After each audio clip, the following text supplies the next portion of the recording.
So what would Rosa Parks be doing in this moment? What would her approach to this be? What do you think? I think she would be about the work about looking at what the problems are, strategizing,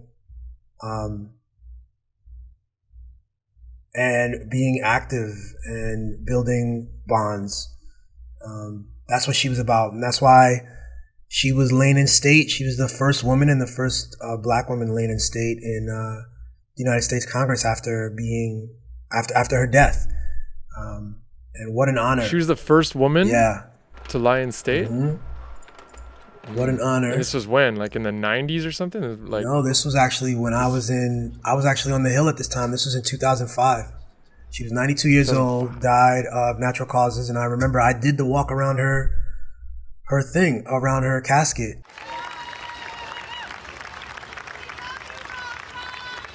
I just felt it was important that I come and pay my last respects for a common lay person, a person that didn't have a lot of money or nothing like that, but she really changed society, changed history. It's a complex, difficult, long game that I fear that our society has organized ourselves around the short game, around performative stuff as well.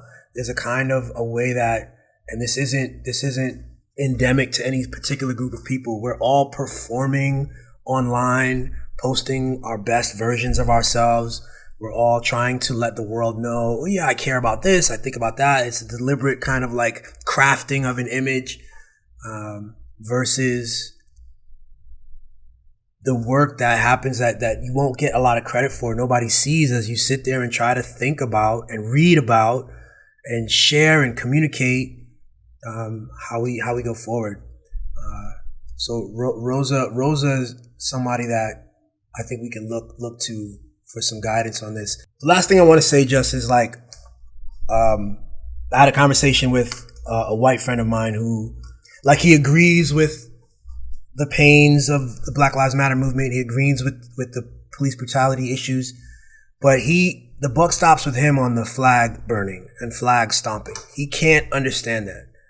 And I guess what I want to say is that Rosa Parks, I think every American owes a debt of gratitude to Rosa Parks. What I tried to explain to him is that, he has this attachment to an item, a flag, a totem, an image, an icon.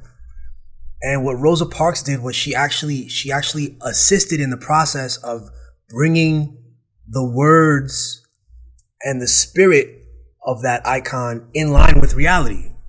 I wish that you were more attached to the sentiment imbued in the writings of the Constitution, because if you were, then you would be more enraged at the fact that failing has occurred. The case is that Rosa Parks is an exemplar American citizen.